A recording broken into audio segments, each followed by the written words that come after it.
ओम शांति। आज 3 जून 1971 बाबा के महावाक्य, निरंतर योग युक्त बनने के लिए कमल पुष्प का आसन। सभी की चाहना क्या है? बाबा भी क्या हमसे एक्सपेक्ट करते हैं कि बच्चे निरंतर योगी रहें, कभी कभी वाले योगी नहीं। तो आज बाबा विशेष आसन बच्चों को दे रहे हैं। जैसे दुनिया में हठ योगी होते हैं तो उन्हें अनेक आसन, एक एक आसन में वो काफी लंबे काल तक स्थित रहते हैं, उसी में सिद्धि प्राप्त कर लेते हैं। तो बाबा ने आज बच्चों को विशेष आसन कौन सा दिया? कमल पुष्प का आसन। कमल पुष्प अपने आप में ही कौन सी अवस्था की स्मृति दिलाता है? न्यारा और प्यारा रहने की। तो जिसकी अवस्था न्यारी भी है और प्यारी, यानी सबके बीच में रहते हुए, सबका प्यारा होते हुए, जिसके बोल मीठे, जिसकी दृष्टि वृत्ति कृति सब कुछ कैसी है? मधुर है, सबका प्यारा है। तो बाबा कहते हैं लेकिन बुद्धि एकाग्र, सबके बीच में रहते हुए एकांत में है, एक के अंत में रहता है, बाबा की याद में रहता है, तो उसे कहते हैं कमल पुष्प आसन पर विराजमान है। तो आज बाबा बहुत सुंदर सुंदर बातें हम सबके लिए लेकर आए हैं। बाबा ने अनेक रहस्य भी और समझावनियां दी हैं। बाबा ने कहा आज विशेष भट्टी मधुबन में चल रही थी, तो टीचर बहनें माताएं सभी पहुंचे हुए थे। तो बाबा ने बच्चों से कहा आज का दिन कौन सा है? भट्टी का दिन है। भट्टी के दिन को कौन सा दिवस कहते हैं? बच्चे भट्टी करने जाते हैं, लेकिन कभी उनकी बुद्धि में ये नहीं आता कि कोई स्पेशल दिवस है। उन्हें लगता है ठीक है, योग भट्टी के लिए जा रहे हैं, साधना के लिए जा रहे हैं। लेकिन बाबा ने विशेष बच्चों को समझावनी दी है कि भट्टी में जाना एक दिवस है, विशेष दिवस है। वो कौन सा है? भट्टी के आरंभ का दिन, अर्थात जीवन के फैसले का दिन है। क्योंकि भट्टी माना ही, भट्टी में किसको डाला जाता है और क्या बनकर निकलता है? एक बहुत बड़ी ट्रांसफॉर्मेशन है। कैसे कच्ची धातु डाली जाती है और कैसे शाइनिंग पक कर एक सुंदर रूप लेकर निकलती है। ऐसे ही बच्चों की योग भट्टी भी साधारण साधना नहीं है। एक लक्ष्य के साथ भट्टी की आरंभ करना, शुरुआत करना, उसी दिन जीवन का फैसला हो जाता है कि इस भट्टी में बच्चे क्यों आए हैं, किस परिवर्तन के लिए आए हैं। तो विशेष दिवस हुआ ना। बाबा ने कहा जीवन का सदा काल के लिए फैसला करने सभी इस लक्ष्य से आई हो, क्योंकि भट्टी में आने से बाप दादा द्वारा व अनन्य बच्चों द्वारा एक गिफ्ट मिलती है।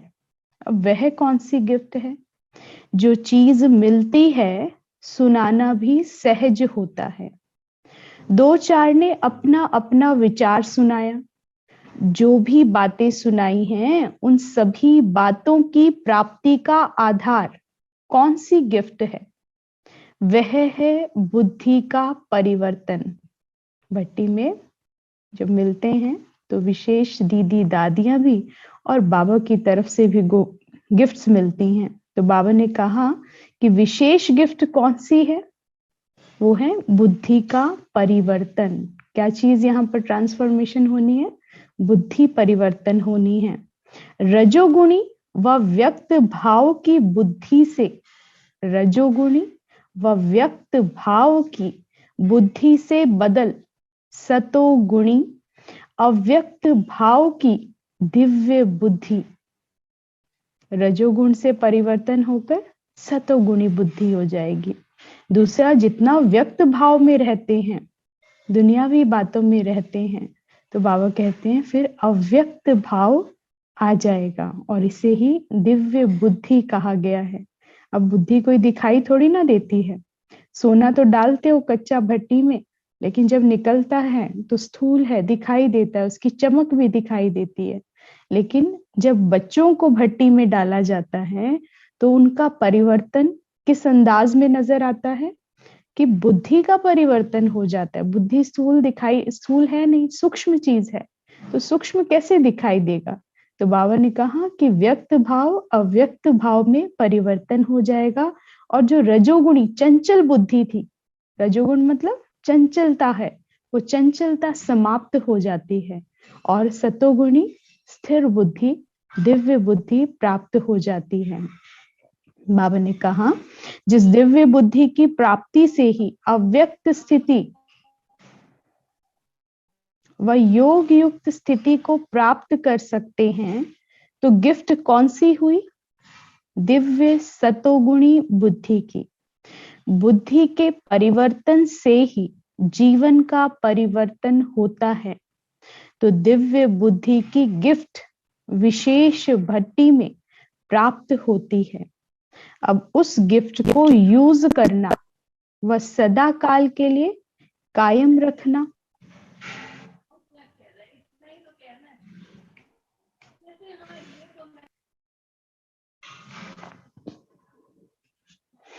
बाबा ने कहा बुद्धि के परिवर्तन से ही जीवन का परिवर्तन होता है। तो बुद्धि की गिफ्ट विशेष भट्टी में प्राप्त होती है। अब उस गिफ्ट को यूज करना व सदा काल के लिए कायम रखना, क्योंकि ये तो ऐसी चीज का परिवर्तन हो रहा है कि फिर दुनियादारी में जाते हैं, तो फिर बुद्धि सतोगुण से फिर परिवर्तन हो जाती है, लेकिन उसको कायम भी रखना है। बाबा ने कहा यह अपने हाथ में है कि जो लक्ष्य, जो साधना करी है 3 दिन 5 दिन, उसकी स्मृति रखना, उसी को ही वैसा ही रेगुलर रूटीन बनाना अपनी जिंदगी को। नहीं तो क्या होगा, बुद्धि फिर से वैसे की वैसी होने लग जाएगी। तो बाबा ने कहा लेकिन गिफ्ट सभी को प्राप्त होती है। जो भट्टी में आए हैं दिव्य सतोगुणी बुद्धि की गिफ्ट द्वारा अपने को बहुत सहज और बहुत जल्दी परिवर्तन में ला सकते हैं। तो आज का दिन, जिसे बाबा ने विशेष दिवस का रूप कहा, जीवन परिवर्तन का दिन है। कौन सा दिवस? जीवन परिवर्तन का दिन है। तो आज के दिन जो गिफ्ट प्राप्त होती है उसको धारण करते रहना। ज्ञान तो सुनते ही रही हो, लेकिन भट्टी में क्या करने आती हो? ज्ञान स्वरूप बनने के लिए आती हो। योग की नॉलेज व योग का अभ्यास भी करती आई हो, लेकिन भट्टी में आती हो सदा योग युक्त होकर रहने का पाठ पक्का करने के लिए। और बाकी समय हम सब क्या करते हैं? बाबा जो आए हैं भट्टी में उनको तो विशेष कह ही रहे हैं, और हमारे लिए भी समझावनी है कि बाकी दिन तो ज्ञान को पढ़ती भी हो, ज्ञान का अभ्यास भी करती हो, सुनना सुनाना दोहराना सब कुछ करते हो, लेकिन भट्टी जब योग भट्टी होती है तो विशेष उसमें क्या अभ्यास करते हैं कि उस ज्ञान का मनन चिंतन होता है, और उसके साथ साथ फिर योग युक्त होकर रहने का पाठ पक्का करने के लिए आते हो। निरंतर योग युक्त बनने के लिए कौन सी सहज युक्ति भट्टी द्वारा प्राप्त करनी है? फिर उसमें विशेष ज्ञान का मनन चिंतन कराया जाता है। सारा दिन जब कर्म करते हैं तब भी योग युक्त के ऊपर फोकस रहता है कि कर्म करते हुए जो सुबह विशेष लक्ष्य दिया जाता है भट्टी में, वो स्वमान, वो स्थिति, वो मनन चिंतन सारा दिन चलता रहे। तो जब रात्रि को चार्ट भी भरते हैं तो उसमें भी चेकिंग कराई जाती है, तो अवस्था सहज ही सबकी ऊंची होने लगती है। तो बाबा ने आज विशेष कहा कि सहज युक्ति भट्टी द्वारा जो प्राप्त करनी है, उसके लिए सहज युक्ति कौन सी बता रहे हैं कि हठ योगी जो हठ या तपस्या करते हैं, तो तपस्या के समय आसन पर बैठते हैं। आसन मस्ट हो जाता है कि आसन पर बैठना है। भिन्न भिन्न फिर आसन भी होते हैं। तो आप लोगों के लिए सदा योग युक्त बनने के लिए कौन सा आसन है? निरंतर योग युक्त अवस्था सहज रहे, इसके लिए बाप दादा सहज आसन बता रहे हैं। वह है कमल पुष्प का आसन। कमल आसन कहती हूं ना, देवताओं के जो चित्र बनाते हैं तो उसमें किस पर खड़ा हुआ व बैठा हुआ दिखाते हैं, है ना। ब्रह्मा जी को भी किस पर दिखाया हुआ है, कमल पर दिखाया है। माँ सरस्वती को भी सफेद कमल पर दिखाया है। श्री लक्ष्मी को भी कमल आसनधारी दिखाया है। तो बाबा ने कहा तो हर एक को कोई ना कोई आसन दिया है ना, तो बाबा ने कहा कमल के ऊपर दिखाया है। तो निरंतर कर्म करते हुए भी सहज योग युक्त बनने के लिए सदैव कमल आसन, अर्थात अब कमल आसन का मतलब स्थूल नहीं है कि कमल का वाकई में आसन ले और उस पर बैठ जाए, क्योंकि कमल तो पुष्प है और नाजुक है। तो उस पर बैठना मतलब बाबा कहते हैं कि अपनी स्थिति कमल पुष्प के समान रखेंगे तो निरंतर योग युक्त बन जाएंगे। लेकिन कमल का पुष्प बन इस आसन पर इस स्थिति में रहने के लिए क्या करना पड़े, अपने को लाइट बनाना पड़े, हल्का भी और प्रकाश स्वरूप भी। क्योंकि कमल कैसा होता है, हल्का है ना, सॉफ्ट है। तो बाबा ने कहा कि अपने आप को हल्का भी बनाना पड़े। हल्का यानी स्थिति में मन हल्का रहे, और प्रकाश का यानी अपना सत्य स्वरूप में स्थित हो जाओ। तो बाबा ने कहा कमल का पुष्प कितना ज्ञान युक्त है, उसके पीछे कितना रहस्य है, क्या राज है कि कमल न्यारा और प्यारा है। कीचड़ में रहते हुए भी उसका मुख ऊपर की तरफ है, पूजनीय है, पवित्र है। तो बाबा ने कहा कितना ज्ञान युक्त है। कमल पुष्प को देख ज्ञान की स्मृति आती है ना। अब जब भी कमल पुष्प देखते हैं तो हमें ज्ञान की स्मृति आती है। तो बाबा ने कहा तो कमल आसन पर विराजमान रहने से सदा योग युक्त बन सकती हो। आसन कभी भी नहीं छोड़ो, हमेशा स्मृति स्वरूप। कल भी कहा बाबा ने कि स्मृति स्वरूप रहना है, फिर स्मृति से समर्थी आ जाती है। तो हमेशा कमल पुष्प आसन की स्मृति, जो रहस्य है, जो राज है, उसको स्मृति में रखना है। अपनी अवस्था, अपनी स्थिति हमें कमल पुष्प के समान बनानी है, न्यारी और प्यारी। तो बाबा ने कहा तब भविष्य में राज्य सिंहासन इतना ही समय कायम रहेगा। यह कमल पुष्प समान स्थिति का आसन सदा कायम रखे हुए।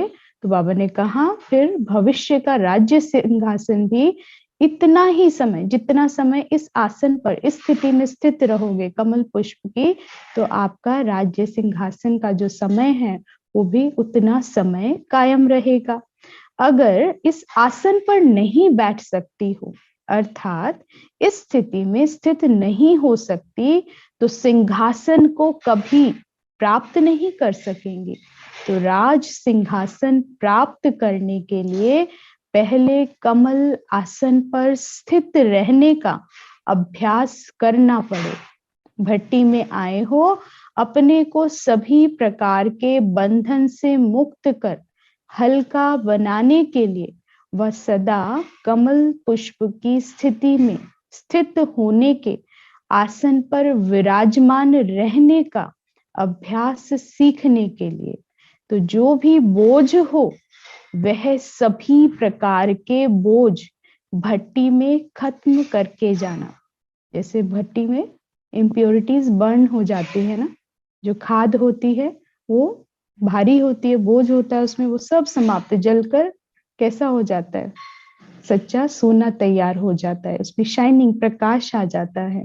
तो बाबा कहते हैं जो तुम्हारे मन पर जितना भी बोझ, जिस भी चीज का, स्वभाव संस्कारों का, संबंधों का, कैसा भी बोझ है, तो बाबा ने कहा उसे अब भट्टी में योग अग्नि के द्वारा जलाकर भस्म कर देना और अपने जो प्रकाश स्वरूप है उसमें स्थित हो जाना, इतना लाइट और माइट से भर जाना। तो बाबा ने कहा हर बोझ को समाप्त करके जाना इस भट्टी में, चाहे मन के संकल्पों का बोझ हो, चाहे संस्कारों का बोझ हो, चाहे दुनिया की कोई भी विनाशी चीजों प्रति आकर्षित होने का बोझ हो, चाहे लौकिक संबंधी की ममता का बोझ हो, सभी प्रकार के बोझ कहो व बंधन कहो, उन्हों को खत्म करने के लिए भट्टी में आए हो। अभी अपने जीवन की उन्नति का गोल्डन चांस यह भट्टी है। इस चांस में जो जितना चांस लेते हैं, उतना ही सदा काल के लिए अपने जीवन को आगे बढ़ा सकेंगे। भट्टी में कौन सा लक्ष्य रखकर आई हो? संस्कारों को परिवर्तन में लाकर फिर क्या बनने का लक्ष्य रखा है? यह ग्रुप विशेष किस बात में सभी ग्रुप में अच्छा है, यह मालूम है? इस ग्रुप की एक बहुत अच्छी विशेषता है। गोल्ड में जब खाद डाली जाती है तो उसके बाद गोल्ड को मोल्ड नहीं कर सकते हैं। ओरिजिनल गोल्ड होता है तो उसको मोल्ड कर सकते हैं। तो ऐसे समझें कि यह सच्चा सोना है, इनमें कोई खाद नहीं है। आप लोग अपनी विशेषता को जानती हो। इस ग्रुप को देखकर ऐसा लगता है जैसे जब वृक्ष नया लगाया जाता है तो पहले बहुत कोमल, सुंदर छोटे छोटे पत्ते निकलते हैं जो बहुत प्रिय लगते हैं। तो यह ग्रुप भी नए पत्ते हैं, लेकिन कोमल हैं। कोमल और सख्त चीजें होती है ना। कोमल अर्थात संस्कारों की हड्डियां इतनी सख्त नहीं हैं जो चेंज नहीं हो सके। छोटे बच्चे की हड्डियां पहले कोमल होती हैं, फिर जैसे बड़े होते हैं तो सख्त होती जाती हैं। यह ग्रुप भी कोमल संस्कारों वाला है, यानी परिवर्तन आ सकता है। इन संस्कारों को परिवर्तन करना सहज हो जाएगा। कड़े संस्कार वाले तो नहीं होना। फिर बाबा ने पूछा, कोई संस्कार ऐसा तो नहीं है जो बहुत कड़ा हो, जिसे परिवर्तन करना मुश्किल हो? लेकिन बाबा ने जज कर लिया जो आत्माएं सम्मुख थी। बाबा ने कहा इनके संस्कार कोमल हैं और ये परिवर्तन हो सकती हैं आत्माएं। दादी जी जो 2 दिन के लिए मद्रास सर्विस पर जाने के लिए बाप दादा से छुट्टी ले रहे थे, फिर उनसे बाबा ने बातचीत की। जो विश्व के राजे बनने वाले हैं, उन्हों की विशेषता यह है, सर्व आत्माओं को राजी रखना। महारथियों के कदम कदम में पद्मों की कमाई रहती है। महारथियों के कदम कदम में पद्मों की कमाई रहती है। सीता माता भी छुट्टी ले रही है। अपने को समर्थ आत्मा समझ इस शरीर को देख रही हो। फिर सीता माता से बाबा बात करते हैं। साक्षी अवस्था की स्थिति में स्थित होने से, बहुत सुंदर पॉइंट है, इसको ध्यान से सुनना।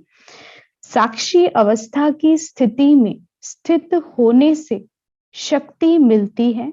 जैसे कोई कमजोर होता है तो उनको शक्ति भरने के लिए ग्लूकोज चढ़ाते हैं।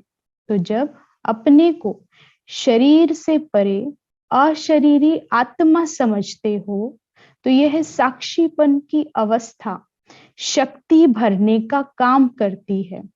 उनका स्वास्थ्य कुछ ठीक नहीं होगा तो बाबा उनको शक्तिशाली बोल से समझा रहे हैं कि कैसे अपनी अवस्था और इस देह में भी फिर कैसे शक्ति आएगी, कैसे समझना है। साक्षी अवस्था की स्थिति में स्थित होकर रहना है। साक्षी अवस्था की स्थिति से बाबा ने कहा कि शक्ति भी मिलती है। अपने को जब इस शरीर से परे, मैं अशरीरी आत्मा, तो अपने संपूर्ण शक्तिशाली स्वरूप में आने से बाबा ने कहा फिर शक्ति अपने आप भर जाती है। और जितना समय साक्षी अवस्था की स्थिति रहती है, उतना ही, एक और इसमें बाबा एडिशन कर रहे हैं कि जितना साक्षीपन की स्थिति में आप रहते हैं, उतना बाप साथी भी याद रहता है। अर्थात साथ रहता है तो साथ भी है और साक्षी भी है। वंडरफुल हो गया ना। कि साक्षीपन में भी साथ ही साथ है, एक तरफ साक्षी और दूसरी तरफ बाबा कह रहे हैं सर्वशक्तिवान का साथ हो जाएगा तो डबल पावर्स आ जाएंगी। बाबा ने कहा एक साक्षीपन की शक्ति, दूसरा बाप के साथी बनने की खुशी की खुराक। तो बताओ फिर क्या बन जाएंगी? निरोगी, शक्ति रूप, न्यारी और प्यारी। इस समय ऐसी न्यारी और प्यारी स्थिति में स्थित हो। यह स्थिति इतनी पावरफुल है जैसे डॉक्टर लोग बिजली की रेजेस देते हैं कीटाणु मारने के लिए, तो यह स्थिति भी ऐसी पावरफुल है जो 1 सेकंड में अनेक विकर्मों रूपी कीटाणु भस्म हो जाते हैं। विकर्म भस्म हो गए तो फिर अपने को हल्का और शक्तिशाली अनुभव करेंगे। सदैव प्रवृत्ति को भी सर्विस भूमि समझना चाहिए। अपने गृहस्थ को भी बाबा ने कहा सेवा की भूमि समझना चाहिए। तो कितनी सेवा हो सकती है, जितनी आत्माएं आपके साथ रहती हैं वो स्थान। बाबा इसलिए गृहस्थ को क्या बनाने आए? गृहस्थ आश्रम बनाने आए हैं और आश्रम में सदैव सेवा ही होती है। तो बाबा ने कहा सदैव प्रवृत्ति को भी सर्विस भूमि समझना चाहिए। अपने को बाप दादा के अति प्रिय समझते हो? बाबा ने कहा कि भगवान के अपने आप को, खुद को अति प्रिय समझती हो? तो क्यों, ऐसी क्या विशेषता है जो अति प्रिय हो? एक बाप, दूसरा ना कोई, सिर्फ यही विशेषता है।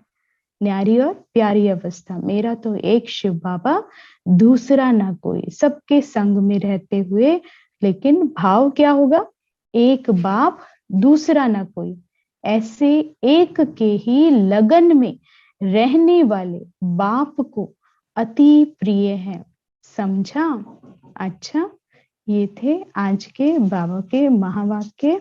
विशेष बाबा ने इसमें आज क्या कहा कि अपनी स्थिति कमल पुष्प के समान रखनी है तो निरंतर योग युक्त बन जाएंगे। लेकिन कमल पुष्प का बन इस आसन पर, इस स्थिति में रहने के लिए बाबा ने क्या कहा कि क्या करना पड़े? अपने को लाइट बनाना पड़े, हल्का भी और प्रकाश का भी। मन के सारे बोझ अपने बाबा को दे दो, योग की अग्नि में भस्म कर दो।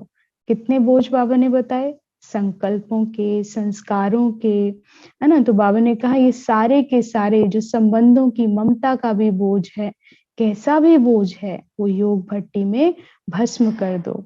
तो कमल का पुष्प कितना ज्ञान युक्त है। तो बाबा ने कहा ऐसे स्वरूप में, लाइट और माइट के स्वरूप में स्थित हो जाओ। कमल पुष्प को देख ज्ञान की स्मृति आती है। तो कमल आसन पर विराजमान रहने से सदा योग युक्त बन सकते हो।